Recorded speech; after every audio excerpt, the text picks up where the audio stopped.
I'm Dr. James Giordano. I'm currently serving as the director for the Center of Disruptive Technology and Future Warfare at the Institute of National Security Studies at the National Defense University in Washington, D.C. And I'm also a professor emeritus of neurology, biochemistry, and ethics at Georgetown University Medical School at Washington, D.C. My background is that I'm trained as a neuroscientist and neuroethicist. My academic background is both in molecular and cellular neuropathology, as well as in political philosophy of science and technology. And I've been working in this field for about 40 years. For about the best 30 of those years, a lot of my work has been involved with the international use, governance, oversight, regulation, and in some cases, proscription of the uses of neuroscience and technology in those ways that might be, as we refer to, dual-use research of concern and or the uptake of neuroscience and neurotechnologies into various initiatives and operations within military, intelligence, and national security agendas. We have to move away from what I would call more esoteric philosophical discussions of free will. And I think that the nature of those discussions is certainly rich.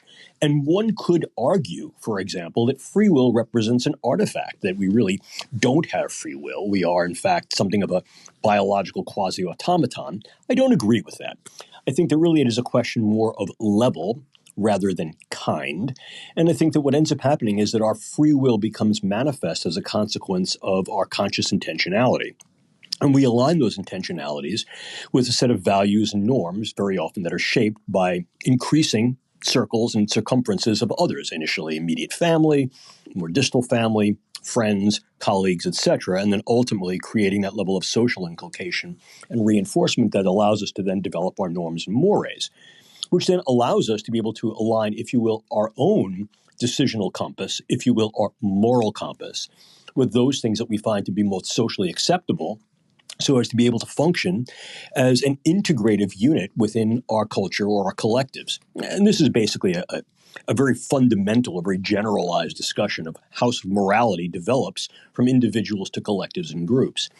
But I think the idea of an individual's free will, in other words, developing intentionality, motivation, and then acting on that intentionality and motivation, involves a variety of brain nodes and networks. The question then becomes, can those brain nodes and networks be both accessed and affected in ways that in some way redirect, or if you will, usurp the individual user's mechanisms and processes of directionality, and therefore create some modicum of externalization of control? The short answer to that question is yes, indeed they can. And this is why it becomes so important to be able to develop both biosecurity by design and ethical probity, ethical moral rectitude, into the way that these assessment and interventional neurotechnologies are developed and are articulated in various forms of application. The reason being is that by accessing the brain, we're able to affect its functions. Its functions, I think, cumulatively can be referred to as mind. And if we look what those functions are cognition, inclusive of the emotional dimension of cognition, and the execution of behaviors. And we know from a very long history, even going from very crude neurotechnologies to the most sophisticated neurotechnologies that we have currently available on the global stage, that each and all of those processes is certainly accessible, and to some extent, affectable. So it becomes very, very important to understand the individual's level of consent to be able to have these technologies utilized upon them and perhaps others, and then also define what the contingencies are for consent with regard to understanding and elucidating the benefits, the burdens, the risks, and the potential harms of both commission, doing the thing, and or omission, so that individuals are well aware, both individually as well as collectively, what these neurotechnologies can be used for, are being used for, and should not be used to do.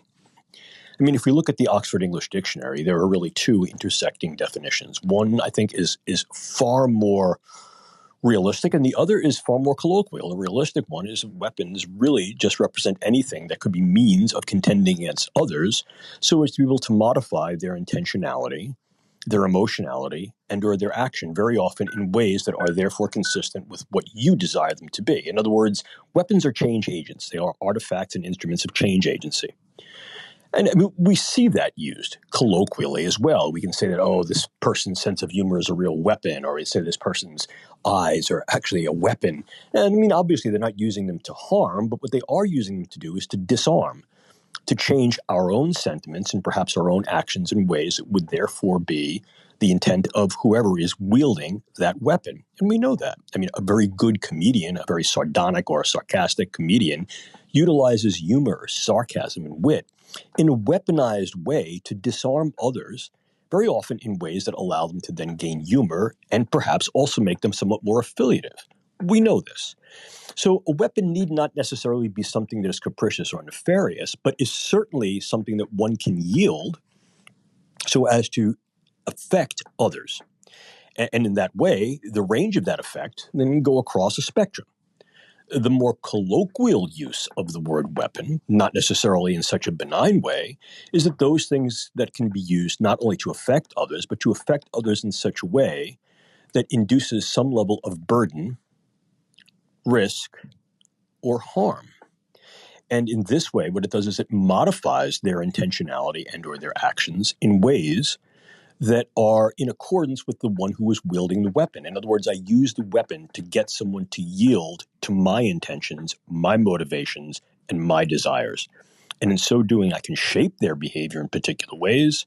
And in shaping their behavior in particular ways, I can do that by inducing certain behaviors. I can make them do certain things, or I can inhibit them from doing certain things. And here, too, this goes along a pretty broad range. I could, for example, make them surrender to my will, to my cognitions, to my desires, my intentions. Or I could simply make them stop behaving in a particular way. So if we look at weapon in that sense, we can then fit any prefix into that then utilizes these artifacts, these instruments, and these intents within a particular set of systems, mechanisms, or processes. So if we talk about neuroweapons, what we're really talking about here are those things that can be used to work upon the peripheral and central nervous system in those ways that are going to be able to affect the cognitions, emotions, and behaviors of others in those ways that we desire them to be affected, and characteristically in those ways, in the more traditional contexts, that then allow us, those who are yielding the weapon, to leverage some capability, if not power, over them, those who are then subjected to the weapon.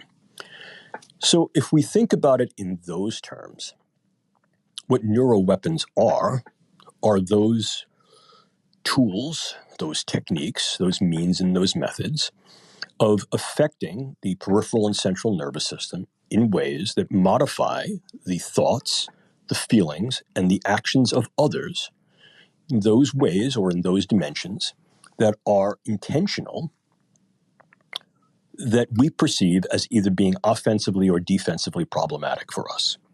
So we can then utilize these weapons in ways that are what we call kinetic. In other words, we can actually use them in sort of a combative way, but we can also use them in ways that are far more non-kinetic, in a more influential, perhaps disruptive and or deterrent way. But they still fall into categorical weapons based upon a very formal definition of what a weapon is and how a weapon is used.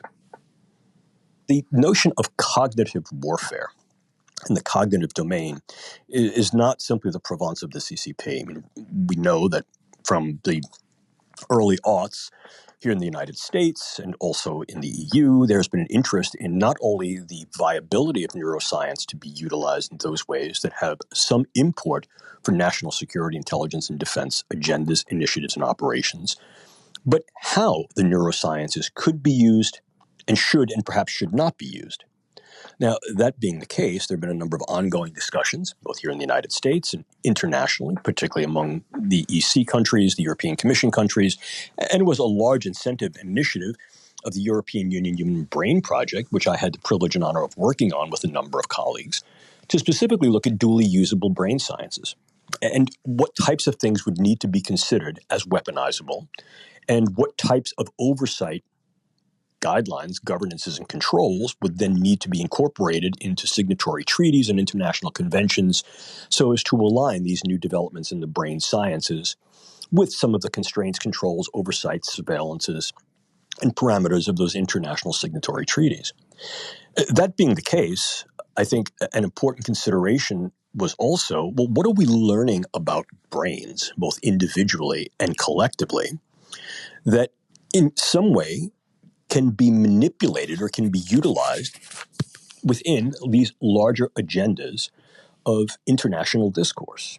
So when we're talking about cognitive warfare, now things get a little fuzzy, because now what we're really talking about is not necessarily things that directly affect the brain. In other words, we're not talking about drugs, bugs, toxins, devices, but now we're talking about information, understanding how individual and collective brains work in various cognitive processes of individual interaction and collective interaction, so as to be able to affect individuals' thought processes, their attitudes, their sentiments, their values, and their behaviors. So this idea of cognitive warfare, working primarily in the non-kinetic domain, in other words, utilizing information, leveraging narratives, iconographies, semiotics in ways that the brain sciences, particularly the cognitive neurosciences and social neurosciences, have revealed to be important and influential to individuals and groups, takes us into a new, if you will, battlescape. And the battlescape exists on two levels. One is direct engagement of the brain. Now we're talking about, if you would, neurowarfare. And those that involve more indirect engagement of the brain, utilizing all the classic tools of individual and social interaction on a variety of scales, literally from the individual all the way to the international. This has been a large focus not only of the CCP in recent years, but also of the North Atlantic Treaty Organization. And here I refer you to a series of documents that, once again, I had the privilege and honor of working with my colleague Franz de Klusel in developing the initial policy statement with regard to cognitive warfare and NATO's interest in and engagement in cognitive warfare and what that might mean on the 21st century global stage, and how that NATO discussion was then more broadly applied to a number of NATO allies, as well as a number of international allies, inclusive of Trans-Pacific allies, to be able to understand how contemporary progress in the neurocognitive sciences can be uptaken into these agendas of national interest, national security, intelligence, and defense in those ways that are leverageable over individuals and groups, to target those individuals and groups in ways that may then be able to direct and or influence national and or non-state actor hegemonies. I mean, the idea of utilizing informational capability to be able to affect individual and collective sentiments, attitudes, values, norms, and practices, well, this has been long known. I mean, realistically, this grows out of a field that is colloquially referred to as neuromarketing. In other words, understanding how individual and collective groups of cognitive processes operate, so as to be able to then use key aspects of narrative, symbols, environment to influence those individuals, literally utilizing what we know about the neurosciences to develop marketing approaches to be able to affect people's values and values desiderata and their various choices, actions, and behaviors, as well as the underlying sentiments. Well, now applying that more broadly, I think, takes on a very deeper level of psychological operations and perhaps imbues to propaganda, literally propagating ideas and infiltrating those ideas to influence key individuals and or groups so as to direct, once again, their attitudes, their sentiments, their values, and the behaviors that arise from and are directed by them. So this is becoming a very sort of hot topic, if you will. Clearly, the ubiquity of information that is available over the internet, the I think proliferance of individuals having access to social media, literally everyone being somewhat connected to some extent, then allows these vehicles of social media and this level of internet connectiveness to become a vector, a nexus, and a tool through which these various aspects of narrative, symbol, semiotics, iconographies can then be manifest and expressed to key targetable audiences, both individuals and groups. So clearly, one thing that can be done is utilizing the electromagnetic spectrum of information transfer as a vehicle and vector to be able to then get this information in ways that are in some way affecting others by virtue of both subtle and covert manipulation. And I'm not using the word in a derogatory way. What I'm saying is manipulation literally, like sort of manhandling, if you will, the way individuals' cognitive processes work, and as a consequence, what things they like, they don't, their sentiments, their values, and their behaviors. But I think we can go one step further. We can also see that some of these tools are also recognizing that the brain, as an electromagnetic organ, is therefore sensitive to a variety of energies that may be directable. And now we're talking about directed energy weapons and or directed energy devices that could be weaponized. And we're looking at a broad spectrum. For example, we're looking at directable and rangeable acoustics and sonics, ultrasound and infrasound. We're looking at various forms of other energetics, lasers, rapidly pulsed microwaves. And we recognize that each and all of those things speak to particular vulnerabilities in the way the human nervous system operates that can be affected by a variety of these tools that are increasing in their capability and sophistication as a consequence of their technological development and readiness. We can't simply usurp information from someone's brain from a distance. We're not able to do that yet. The ability to remotely sense brain activity at the level that allows us to then interpret that activity to construct from those patterns of neurological electrical signaling cogent thoughts. We're not there. We're not at that point yet. Are we close? Well, I think we're certainly in the waiting room. Let me give you an example. There are two lines of projects, paradigmatic projects, that I think are showing what I would call intentional progress in that area. One is the use of interpretive AI, large volume machine learning coupled with big data approaches, to be able to interpret neuroimaging patterns and signals. So what we're able to do is we're able to reconstruct various visual stimuli, auditory stimuli, tactile stimuli that an individual is exposed to or is feeling based upon a pattern reconstruction of a neuroimage of their brain, a very sophisticated form of neuroimaging that utilizes functional MR, functional magnetic resonance imaging, together with various types of track tracing. And from that, we can utilize AI and other forms of integrative machine learning based upon hierarchical data integration to essentially re-engineer what the brain is interpreting from this individual's sensory input. That's still very rudimentary. But again, we've been doing this work for about 20 years. So rudimentary as it may be, it's had a 20-year history of iterative development and is becoming more capable. That's point number one. The limitation there, of course, is that you still have to put the individual into a neuroimaging scanner. So this cannot be done clandestinely or covertly. You have to put the individual into the scanner, number one. And number two, it requires serial evaluation. So it's not a one-shot scan and then you're able to completely reconstruct a relative pattern of this brain activity and from that reverse sort of instruct or reverse create what this individual's sensorium was at the time of the image. There's an awful lot of software, hardware, and blood, sweat, and toil, so to speak, that go into that. So this cannot be done clandestinely or covertly. That's number one. The other approach that I think is showing, considerable progress is the use of very, very small-scale sensors and transmitters that can be input to the brain non-surgically. And this is a current DARPA project, Defense Advanced Research Projects Agency project, that is referred to as N-cubed, which refers to next generation, non-invasive or minimally invasive neuromodulation.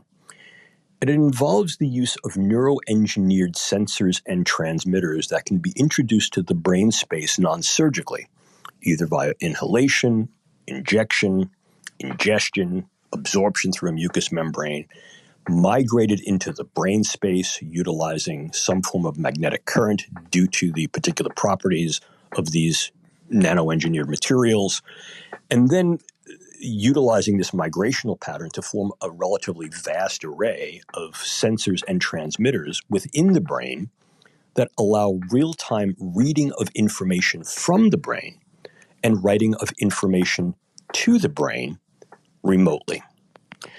Now, this is the one that gets, I think, really provocative, and I think in part of that provocativity, there's a particular contentiousness.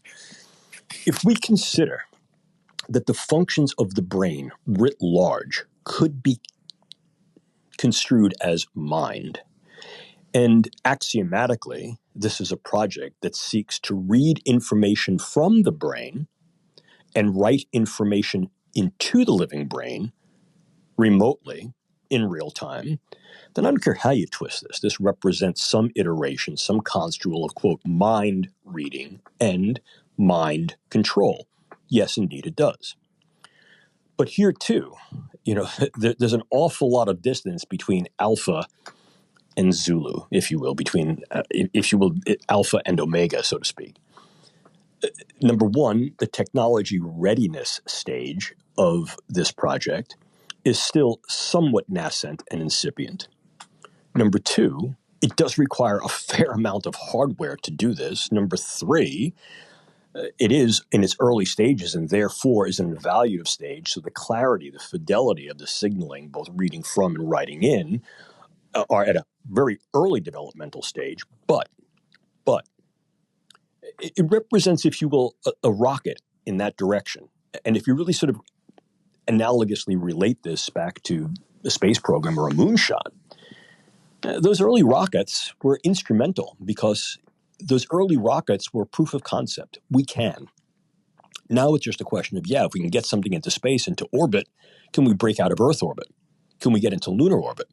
Can we land on the moon? So the questions here are, can we do this? Yes, we can. Can we infiltrate the brain space non-surgically, embed within the brain a vast array of nanomaterials that are capable of sensing and transmitting remotely in real time? And can we then use those aforementioned programs of machine learning and AI, utilizing various types of heterogeneous data, to then read from the brain and be able to interpret those electromagnetic signals of the brain in such a way as to reconstruct patterns of brain activity that can then be construed as viable cognitions, sensations, etc.? And can you then be able to transmit information back into the brain in such a way that is going to be uptaken by the brain and then translated into some aspect of cognition, perhaps emotion, and perhaps also some execution of action behavior? So we're on that path. Where are we on the path? In other words, are we at the base of the mountain? Are we on the apex of the mountain? We're certainly not at the apex of the mountain. We're about a quarter of the way up. But what it's demonstrating is directionality. What it's demonstrating is intentionality and iterative capability.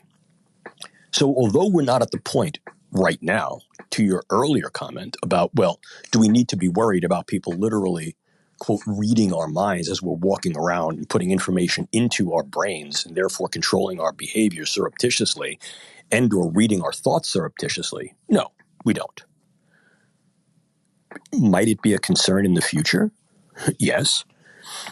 But perhaps a larger concern and a more immediate concern, what I would consider to be a clear and present concern, is the use of various technologies, inclusive, for example, certain types of drugs, certain types of microbes, certain types of directable energies that can affect individuals and groups of individuals in ways that they may not be aware at the time, to be able to induce effects that may be initially subtle, but are nonetheless profound in terms of altering their capabilities of thought, their clarity of thought, their ability to function, the types of thoughts they have, although we're not able to actually insert various types of thoughts, but certainly clarity of thought, vigilance, capability of thought, clear-mindedness, and or a host of physiological functions, their balance, their coordination, their ability to do a job, their health.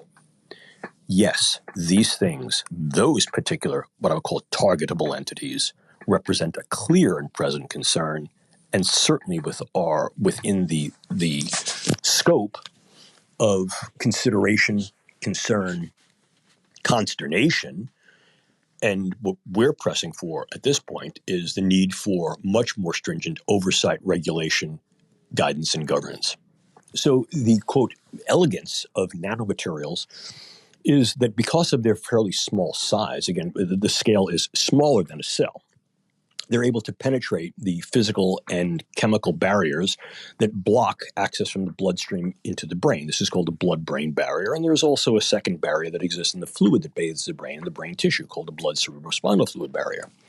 And these are both physical barriers in terms of the permeability of things coming out of the bloodstream into the brain space, but they're also chemical. And they also have an ionic charge, and certain things need to be chaperoned across that barrier.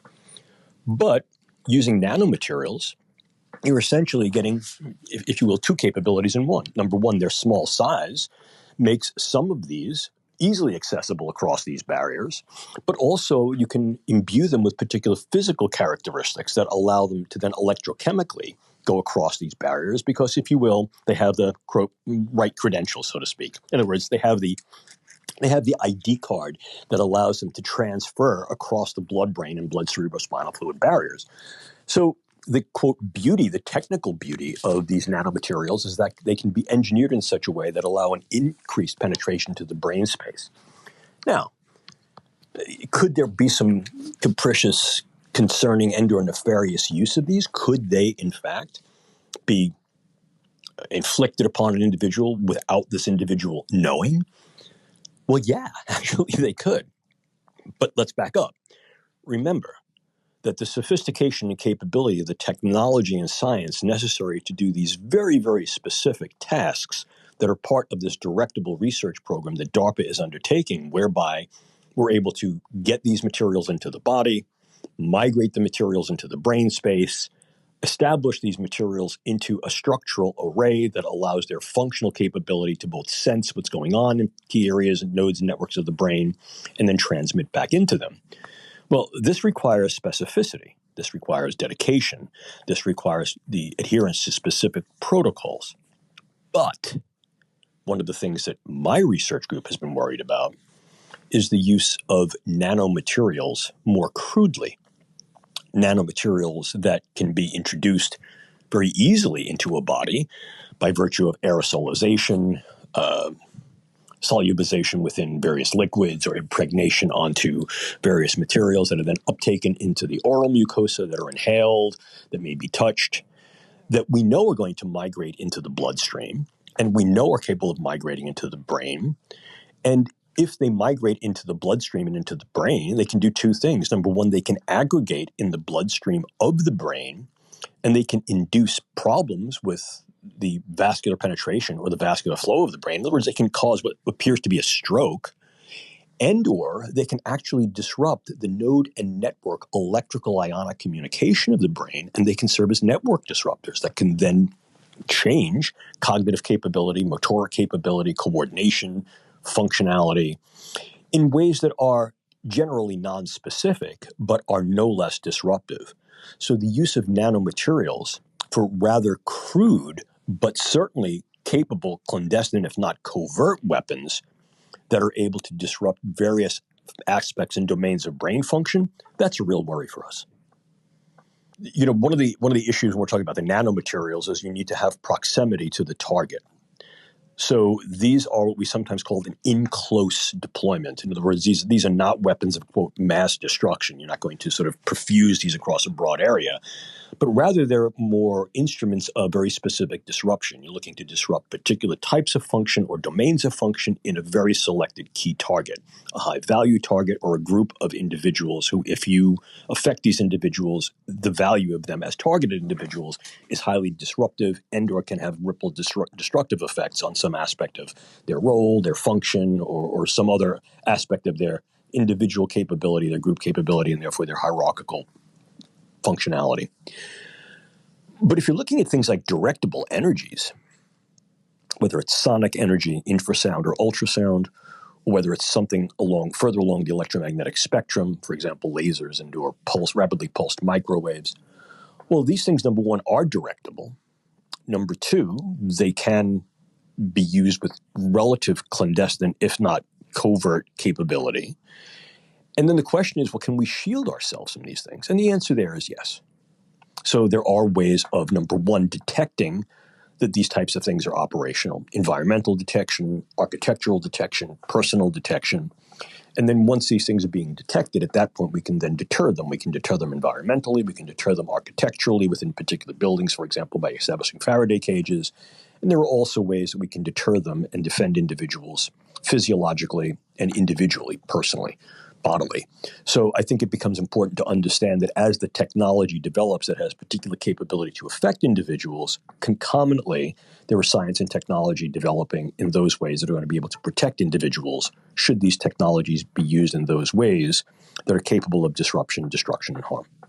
The case example, the exemplar, is what has been referred to in the media as the Havana syndrome, where individuals, the prototypic individuals, were about 24 individuals who were working at the United States Embassy in Havana, Cuba, were exposed to some form of directable energy or energies that induced very, very profound physiological effects, cognitive disruptions in these individuals' capability for neurological function integration, balance problems, autonomic system problems, and then long-term health problems that continue to persist. More formally, these are referred to as anomalous health incidences, AHIs. And although the prototypic cases, at least as far as much of the media were concerned, occurred in Havana, there had been previous cases that had occurred elsewhere, probably representative of iterative development of these devices to be used against both surveillance equipment, communication equipment, and certainly against human targets. But Havana has sort of become the hallmark set of cases. Number one, because they were aggregate cases in one place. Number two, the individuals were a very select group of individuals. And number three, it seemed to be a relative turning point in what we view to be the technological development not only of a single type of directed energy device, but the use of multiple types of directed energy devices, both singularly and combination. Again, here we're talking about sonic devices, infra and ultrasound, coupled with other forms of electromagnetic directable energies such as lasers and rapidly pulsed microwaves. And subsequent to those cases that occurred in Havana in 2016, there have been other cases worldwide that are suggestive, if not wholly indicative of the fact, that these types of things continue and these devices can be utilized in disruptive ways. I'm not so much worried about the nanomanufacturing because nanomanufacturing does require a significant amount of hardware, a significant amount of software, and a significant amount of infrastructure. That's not to say that malicious non-state actors and or proxies could not obtain those materials from a state that has particular interests in using those materials in ways that would be capricious and nefarious. I mean, that's certainly possible. But we're really far more worried at this point about other forms of neuroscientific and neurotechnological developments that are fieldable, that are scalable, and therefore are operationalizable. And you have those things that sort of fall within the more traditional categories of biological and chemical weapons. So various forms of pharmacological agents, case in point, for example, being the agent Novichok that has been used internationally as an assassination agent. It's a central nervous system acting agent that has been used, for example, by Russia. But there are others. The use of particular microbes that can be now engineered with relative specificity and ease, utilizing synthetic biological and gene editing techniques. So now we can take essentially benign microbes and make them far more problematic, far more pathologic. We can essentially re-engineer existing microbes to be these ways, or we can develop microbes anew to develop what we've referred to as precision pathologies that are capable of targeting particular individuals or groups of individuals based upon their genotype or based upon particular characteristics of their physiology, which is called their phenotype. That's a real worry. Obviously, we're also worried about the use of certain toxins, not only organic toxins that would need to be extracted from a variety of different organic species, venomous snakes, venomous mollusks, various algae, but also that now can be synthetically biologically manufactured to have more stable properties. And these are very, very potent neurotoxins that can be delivered at very, very low doses and that can be highly morbid and in many cases mortal, lethal. Very, very difficult to then obtain evidence of this because of the very low doses that are used, and these can be very potentially used as assassination agents against very specific targets. Could these fall into the hands of non-state actors? Yes, absolutely. Could they be provided to proxies? Yes, absolutely. Could they be used by state agents and actors in ways that target specific individuals for clandestine engagement? Yes, absolutely. And then, of course, we're looking at devices and neurotechnologies. So now we're getting back to the idea of directable energies. And I think we also do need to be concerned about the potential capability of state actors, particularly state actors that exist within authoritarian regimes, to make particular demands that these technologies be implemented for social control, for various forms of occupational control, inclusive of occupational performance optimization. And now we fall into a sort of a different domain, which is the use of neuroscience and neurotechnology to optimize the performance of individuals who are functional in various aspects of national security, intelligence, and defense. So now we're talking about the idea of manufacturing the colloquial super soldier or super spook. I think at very, very least, what we need to do is something that I and many of my colleagues have been advocating for at least the past 15 years, is a revisitation and revision of the language, the specificity, and also the orientation of international signatory treaties and conventions, such as the Biological Toxins and Weapons Conventions and Chemical Weapons Convention. So, for example, in the UK, my esteemed colleague, Dr. Malcolm Dando, has been very, very vocal with regard to revisions of the Chemical Weapons Convention to include those agents that are sort of coming out of the laboratory forefront, experimental forefront of the neurosciences that have dual usability. He's also addressed some of the biological agents that we've spoken about here today. My group has advocated very strongly that it becomes very important to address not only these existing categories of those agents that we know are weaponizable and therefore may have some nefarious use, but also to change the categorical focus of these conventions and treaties to be more appreciative and therefore more acknowledging of the capabilities rendered by gene editing techniques and synthetic biology, and also to include various forms of devices with regard to their weaponizability and dual usability. And the good news there is that the Australia Convention, the Australia delegation to the Biological Toxins and Weapons Convention has, for the past 10 years, been arguing very strongly in these domains directions with intents. And our group, working with others internationally, has also advocated very strongly for a revision of these international signatory treaties and conventions, as well as the establishment of guidelines and governances and regulatory frameworks anew that remain apace, if not ahead of some of these developments, so as to be able to allow a bit of flexibility with regard to their governance and with regard to their regulatory capability, so as to sustain their fixity of purpose, so as to be able to maintain that level of oversight, maintain that level of regulation, surveillance, governance, and control. If we're talking about an open liberal democracy, then the idea of individual rights and liberties needs to be exercised. And certainly, I think that there's a very strong trend and tendency in that domain. So I think when you're dealing with an open democracy, a liberal democracy, certainly it comes down to the idea of consent and what is consentable and what are the contingencies of consent. And I've written about that considerably in the published media. Where things get a little problematic is where there are sort of sweeping leverageable capabilities and hegemonies within the corporate infrastructure. In other words, if you want to retain your job, you must. And very often those things could be guised under what I would call performative parameters. In other words, we're monitoring you so as to make sure that we're providing you these necessary environments that you keep your performance high. Okay. At face value, that may be an acceptable criterion.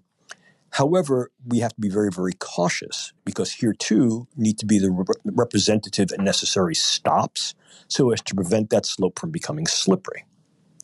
You know, a slope is only slippery when in fact the stops are taken out, but recognizing where the stops have to be so that we don't slip down a slope that ultimately becomes irretrievable.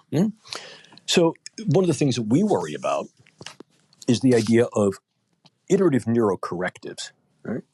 So if what we're doing is we're monitoring function, cerebral function, particular parameters of cognitive and or behavioral function, and we're doing that in a real-time, relatively proactive way.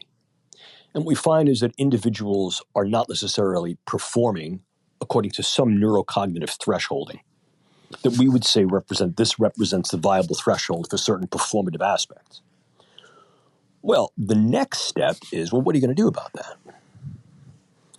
Well, I think the easiest way is, well, this is an individual who might need to be counseled, or this is an individual who might need to have certain perks or certain incentivizations so as they're then making sure their performance increases. But it's a very, very short trip from utilizing neuroscience and technology to assess cognitive behavioral functions and outputs to then utilizing some form of neuroscience and technology to affect their performance towards optimization of key aspects of cognitive and behavioral outputs. So these are the things that we're very, very concerned about because we see these as flowing along a relative continuum of capability, which then certainly needs some form of oversight, guidance, and regulation. I occasionally will do some posting on LinkedIn. I have something called Neuroscapes, where I post every couple of weeks about ongoing developments in the brain sciences, neurotechnology, and ethics. And they can certainly find me online. I do have an online presence. My work here at the National Defense University is very, very strongly oriented towards providing the level of international oversight and regulation of those ways that the brain sciences could be uptaken into these various military intelligence agenda, and what types of things need to be instituted so as to maintain the probity, regulatory, and governance capability of those international signatory treaties and conventions that maintain that level of ethical and moral oversight on the world stage. So again, feel free to look me up online.